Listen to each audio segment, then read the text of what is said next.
নিরাপরাধ মানুষদের হত্যার বিরুদ্ধে গুরুতর সিদ্ধান্ত নেয় কেন্দ্রীয় সরকার।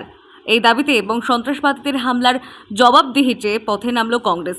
এই মিছিলে নেতৃত্ব দেন প্রদেশ কংগ্রেসের সভাপতি শুভাশিস সরকার।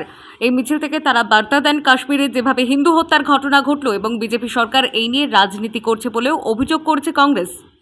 দেখুন, কাশ্মীরে যে আতঙ্কবাদীদের যে হামলা হলো, সেই হামলায় 26 জন পর্যটক মারা গেলেন। আমাদের কাছে প্রশ্ন, যেখানে 3 টায়ার সুরক্ষার ব্যবস্থা থাকার কথা, যেখানে পর্যটকরা ঘোরেন, সেই পালগাঁওতে কি এমন ঘটনা ঘটলো যে একজনের সুরক্ষা কর্মী সেখানে থাকলেন না? কারণটা কেন? এটা কি পরিকল্পিত বিষয়? আমরা জানতে চাইছি। মারা গেল জম্মু কাশ্মীরে। আমি তো মনে করি কেন্দ্রীয় সরকারের কিছু পলিসি গত সমস্যাও এর জন্য দায়ী। ইন্টেলিজেন্স ফেলিয়ার এবং ল্যাক অফ ম্যান পাওয়ার।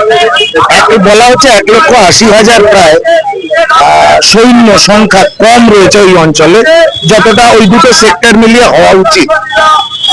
কিন্তু যাই হোক, কেন্দ্রীয় সরকার তো সবসময় নরেন্দ্র মোদীর 56 ইঞ্চি ছাতি দেখায়, ঘুষকে মারেঙ্গে বলে, কিন্তু কোনোটাই করতে পারে না শেষ অবধি। কাশ্মীরের পেহেলগাঁওয়ে পর্যটকদের উপর জঙ্গি হামলার ঘটনাকে কেন্দ্র করে পশ্চিমবঙ্গ প্রদেশ কংগ্রেসের তরফ থেকে বৃহস্পতিবার মিছিলের আয়োজন করা হয়। শহর কলকাতার কংগ্রেস কার্যালয় বিধান ভবন থেকে শুরু হয়ে মৌলালিতে সেই মিছিল শেষ হয়।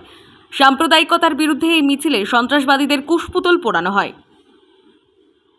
শুভ্রজিৎ লাহার report, timeless depiction news, Kolkata.